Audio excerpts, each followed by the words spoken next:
एक समय की बात है। धर्मलोक में धर्मराज के सामने एक साथ 4 धर्म के लोग पहुंचे। हिंदू, मुस्लिम, सिख, ईसाई, जो पृथ्वी पर अपने अपने धर्म के लिए कई बार इसलिए आपस में विवाद छेड़ देते थे कि सभी को अपना धर्म सर्वोत्तम लगता था, और अगर कोई किसी के धर्म को छेड़ दे तो फिर उसकी खैर नहीं, समझिए। इसलिए एक साथ इस संसार में रहने के कारण हमेशा किसी न किसी वजह से भेदभाव चलता रहता था। किंतु ध्यान से पढ़िए कि आखिर धर्मलोक में धर्मराज उसके इस भेदभाव को कैसे बताता और क्या क्या बताता। इसलिए धर्मलोक में जाने से पहले आप जो कोई भी हो, आप चाहे किसी जाति या धर्म के हो, मैं आपको और आपके धर्म को प्रणाम करती हूँ। साथ ही आपसे प्रार्थना करती हूँ कि आप धर्मलोक में जाने से पहले एक बार अपने हृदय से अपने धर्म के ईश्वर को स्मरण कर लें। अब आगे सुनिए। जब धर्मलोक में चारों बैठने के लिए एक ही प्रकार की कुर्सी ले रहे थे तो धर्मराज ने यह कहकर रोक दिया कि ठहरो, तुम सब तो अलग अलग धर्म के हो, इसलिए एक ही जैसे बराबर कुर्सी पर बैठाकर मैं धर्मराज अपराध नहीं कर सकता। इसलिए तुम चारों को अपने धर्म को साबित करना होगा कि किसका धर्म बड़ा अथवा छोटा है, और उसको उन्हीं अनुसार धर्म की कुर्सी दी जाएगी। अतः तुम चारों को एक मास के लिए अपने अपने धर्म के मंदिर में स्थान मिलेगा। बस तुम्हें इतना करना होगा कि एक मास के भीतर अपने अपने धर्म के ईश्वर को अपनी भक्ति से प्रसन्न करना होगा, और जब मास का अंतिम दिन आएगा तब तुम चारों को बारी बारी से तुम्हारे धर्म के ईश्वर का दर्शन होगा। जिसे प्रथम दर्शन होगा वह श्रेष्ठ धर्म होगा, जिसे दूसरा दर्शन होगा उसे दूसरा श्रेष्ठ धर्म माना जाएगा, और इसी तरह तुम चारों की श्रेष्ठता की पहचान हो जाएगी। और यह कहकर धर्मराज उन चारों को अपने अपने धर्म के स्थान पर भेज दिया। उन चारों ने पहुँचते ही अपने अपने धर्म के कर्म को पूरी तन मन से जी जान लगाकर करने लगे। चारों के चारों ऐसे भक्ति में लीन हो गए थे कि पत्थर भी पानी हो जाए। समय बीतता गया और मास का अंतिम दिन आ पहुंचा। उस दिन उन चारों ने आधी रात से ही भोजन और जल को त्याग कर अपनी आंखें बंद करके अपने धर्म के ईश्वर का स्मरण करने में लीन हो गए थे। दोपहर का समय बीतने को था, पर किसी को कोई दर्शन नहीं हो पाया और सभी बिना भोजन और जल के ज्यों के त्यों अपने अपने भक्ति में लीन थे।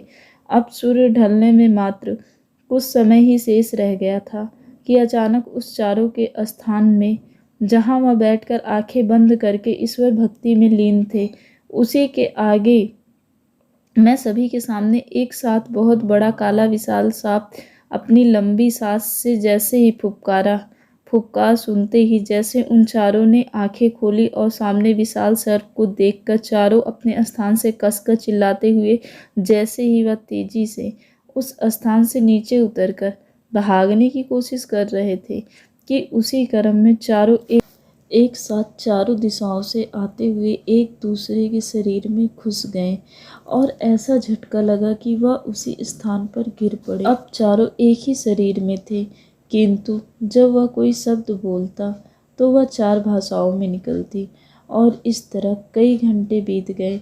अब चारों भोजन जल के लिए तड़पने लगे और सभी अपनी अपनी भाषाओं में जल की मांग सामने में बैठे काले विशाल सर्प से करने लगे।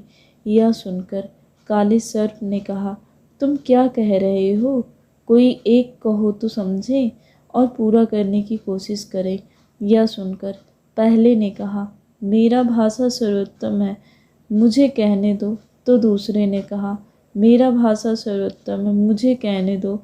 और इसी प्रकार सभी एक दूसरों से कहने लगे, और इसी क्रम में सभी को एक दूसरे पर गुस्सा आ गया और सभी ने एक दूसरे को मारने के लिए जैसे ही हाथ उठाकर मारा कि सभी एक साथ चोट के दर्द से चिल्लाने लगे। और उन चारों को कुछ समय के लिए ही पर एहसास हुआ कि हम सब एक हैं, और यह सोचकर एक दूसरे से कहा कि कोई एक कह दो कि हमें जल चाहिए, और एक ने जैसे कहना चाहा कि चारों एक दूसरे से तुरंत अलग हो गए और वह काला सर्प तुरंत धर्मराज बनकर खड़ा हो गया और उन चारों को एक कमरे के नज़दीक पहुंचाते हुए अंदर जाने के लिए कहते हुए वहां से धर्मराज अंतर्ध्यान हो गया। यह देखकर चारों ने कुछ सोचा और कमरे के अंदर जाने के लिए एक साथ पैर रखा कि कमरा बहुत बड़ा रूप ले लिया। और उन चारों ने क्या देखा? देखा कि उन चारों के धर्म के देवता एक साथ भोजन कर रहे हैं। यह देखते हुए उन चारों ने तुरंत अपने अपने धर्म के देवता के चरणों पर जैसे ही हाथ रखा कि उन चारों धर्म के ईश्वर ने अपने अपने हाथ में आए पत्थर से उन चारों के हाथ पर इतना कस के प्रहार किया कि चारों अपने हाथ हटाते हुए चिल्लाते चिल्लाते भागने लगे और यह कहने लगे कि यह हमारे देवता नहीं हो सकते। और इस तरह कहते हुए उन चारों ने अपने चोटिल हाथ को पकड़ते हुए दूसरे कमरे में घुसे। वहाँ उन चारों ने देखा कि उनके ईश्वर एक साथ एक बिस्तर पर सोए हुए हैं। यह देखकर उन चारों ने यह बोलते हुए एक साथ दौड़े कि यही हमारे धर्म के भगवान हैं। फिर जब उन चारों ने जैसे ही अपने अपने धर्म के देवता के चरणों को छुआ कि तुरंत उनके अपने अपने धर्म के देवता ने ऐसा थप्पड़ मारा कि वे चारों एक साथ फिर से चिल्लाते हुए अपने गाल को पकड़े उल्टे पांव भगे और एक तीसरे कमरे के दीवार के नज़दीक बैठकर आपस में एक दूसरे से कहने लगे। पहले ने कहा, मैंने सारी जिंदगी मंदिर में ईश्वर की पूजा पाठ की सेवा में लगा दिया था। तो दूसरे ने कहा, मैंने अपनी ज़िंदगी मस्जिद की सेवा में समर्पित किया।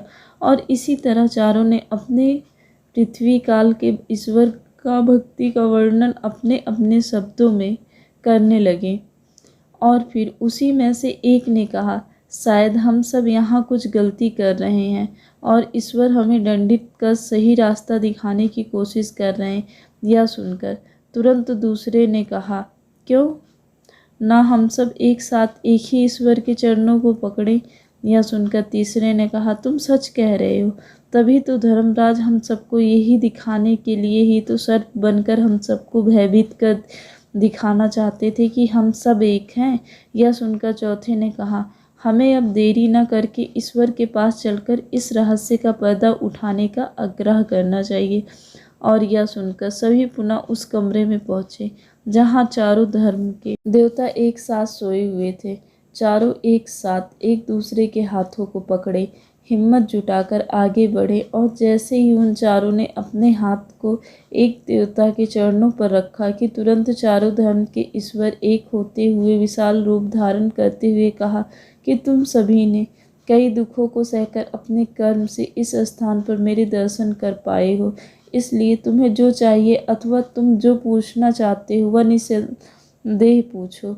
यह सुनकर चारों ने अपने सिर को ईश्वर के चरणों में रखकर उसे प्रणाम कर पहले ने कहा, हे ईश्वर, आप ही एक हो तो हम सबकी आंखों पर पट्टी बांधकर कई रूप के धर्म को अलग अलग दिखाकर क्यों बांट दिया।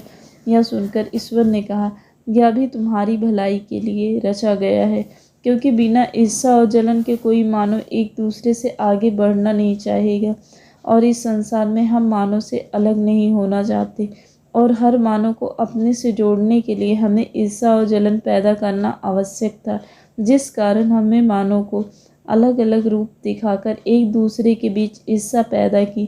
किंतु इस संसार में हमारे किसी रूप की पूजा करो, सभी को पूजा का फल हमारा आशीर्वाद समान रूप से प्राप्त होगा।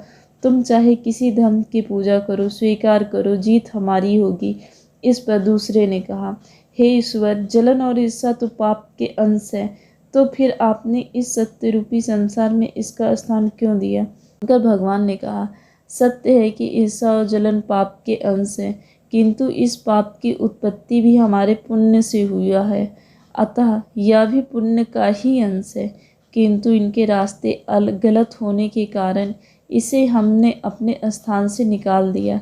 किंतु ऐसा नहीं है कि बुरे के द्वारा बुरा ही उत्पन्न होगा और इस तरह पाप ने भी जलन और ईर्ष्या को जन्म दिया, किंतु यह हमारे इस संसार के हर मानव को एक दूसरे से आगे बढ़ने के लिए प्रेरित करता है, इसलिए इसका स्थान सर्वोच्च है। यह सुनकर तीसरे ने कहा, हे ईश्वर, इस संसार में हमें एक दूसरे से आगे बढ़ने के लिए कई रास्ते अपनाने पड़ते हैं, जिनमें कुछ के रास्ते अच्छे और कुछ के बुरे होते हैं। क्या इसमें हमारे कर्म पर कोई प्रभाव पड़ता है? यह सुनकर ईश्वर ने यह कहा कि संसार हमने खेल के लिए रची है और इस खेल के हर जीव को उसका नाम दिया, जिसमें मानव श्रेष्ठ है। और हर मानव के पास एक जीवन चक्र होता है जिसके द्वारा वह मरता है तथा अपने कर्म के अनुसार तुरंत किसी रूप में इस संसार में आ जाता है। यह सुनकर तीसरे ने कहा, हे ईश्वर, क्या यहाँ हर मानव अपने जीवन चक्र की सहायता से मरकर पुनः इस संसार में आ जाता है? और सृष्टि काल के शुरू से आज तक मानव अपने जीवन चक्र की सहायता से हर बार मृत्यु प्राप्त कर पुनः मानव रूप अपनाकर जन्म ले लेता है?